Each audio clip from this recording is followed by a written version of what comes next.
ಮೈಸೂರಿನ Navanagar credit cooperative ಬ್ಯಾಂಕ್ನಿಂದ ವಂಚನೆ ಆಗಿದೆ ಅನ್ನೋ ಆರೋಪ ಕೇಳಿಬಂದಿದೆ. ಬ್ಯಾಂಕ್ ಸಿಬ್ಬಂದಿ ವಿರುದ್ಧನೇ ಮಹಿಳೆ ಲೂಟಿ ಮಾಡಿರೋ ಆರೋಪವನ್ನು ಮಾಡ್ತಾ ಇದ್ದಾರೆ. ಬ್ಯಾಂಕ್ನ ಅಧ್ಯಕ್ಷ, ಜನರಲ್ ಮ್ಯಾನೇಜರ್ ಮತ್ತು ಮ್ಯಾನೇಜರ್ ವಿರುದ್ಧ ಎಫ್ಐಆರ್ ಆಗಿದೆ. ಮೈಸೂರಿನ ವಿಜಯನಗರ ಪೊಲೀಸ್ ಠಾಣೆಯಲ್ಲಿ ಸುನೀತಾ ಅನ್ನೋರು ದೂರು ಕೊಟ್ಟಿದ್ದಾರೆ. ಉಳಿತಾಯ ಖಾತೆಯಲ್ಲಿದ್ದಂತಹ 1,41,00,000 ರೂಪಾಯಿ ಹಣ ಬ್ಯಾಂಕಿನ 2 ಅನ್ಯ ಖಾತೆಗೆ ವರ್ಗ ಆಗಿದೆಯಂತೆ. ವಿಚಿತ್ರ ಅನ್ಸುತ್ತೆ.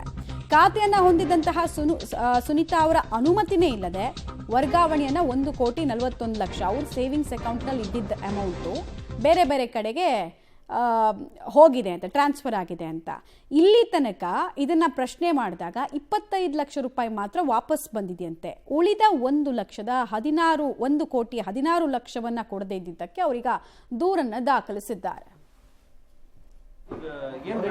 ನಿಮ್ಮ ಅಮೌಂಟ್ ಇದು ಏನು ಪ್ರಾಬ್ಲಮ್ ಆಗಿದೆ? ಸರ್, 2016 ಇಂದ ನಾವಲ್ಲಿ ಮಾರ್ಟ್ಗೇಜ್ ಲೋನ್ ತೊಗೊಂಡಿದ್ವಿ ನಮ್ಮ ಪ್ರಾಪರ್ಟಿ ಮೇಲೆ. ನಮ್ಮದು ಸಂಸ್ಥೆ ಇದೆ, ಇನ್ಸ್ಟಿಟ್ಯೂಷನ್ ಇದೆ. ಸೊ ನಾವು ಬಿಲ್ಡಿಂಗ್ ಕಟ್ಟಬೇಕಾಗಿತ್ತು. ಆ ಇಂಟೆನ್ಷನ್ಗೋಸ್ಕರ ನಾವಲ್ಲಿ ಮಾರ್ಟ್ಗೇಜ್ ಮಾಡಿ ಲೋನ್ ತೊಗೊಂಡಿದ್ವಿ.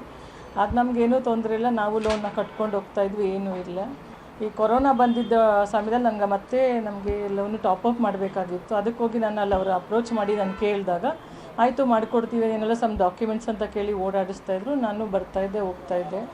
ಒಂದಿನ ನಿಮ್ಮದೆಲ್ಲ ರೆಡಿಯಾಗಿದೆ ಅಂತೇಳಿ MOTD ಎಲ್ಲ ಆಯಿತು, ಮಾಡಿದ್ರು MOTD ಮಾಡಿದಾದಮೇಲೆ ಮತ್ತೆ ನನಗೆ ಯಾವ ಬ್ಯಾಂಕಿನ ಒಂದು ಮೆಸೇಜು ಬರ್ತಾ ಇರಲಿಲ್ಲ, ಏನೂ ಬರ್ತಾ ಇಲ್ಲ. ಸ್ವಲ್ಪ ದಿನ ಬಿಟ್ಟು ನಾನು ಹೋಗಿ ಬ್ಯಾಂಕಿಗೆ ಹೋಗಿ ಕೇಳಿದೆ. ಆವಾಗ ನನಗೆ ಗೊತ್ತಾಯಿತು ನನ್ನ ಅಕೌಂಟಲ್ಲಿ ಲೋನ್ ಮಾಡಿದ್ದಾರೆ, ನಮ್ಮ ಪ್ರಾಪರ್ಟಿ ಮೇಲೆ, ಬಿಲ್ಡಿಂಗ್ ಮೇಲೆ ಮಾರ್ಟ್ಗೇಜ್ ಮಾಡಿ ಲೋನ್ ಮಾಡಿದ್ದಾರೆ ಅಂತ ನನಗೆ ವಿಚಾರ ಗೊತ್ತಾಯಿತು.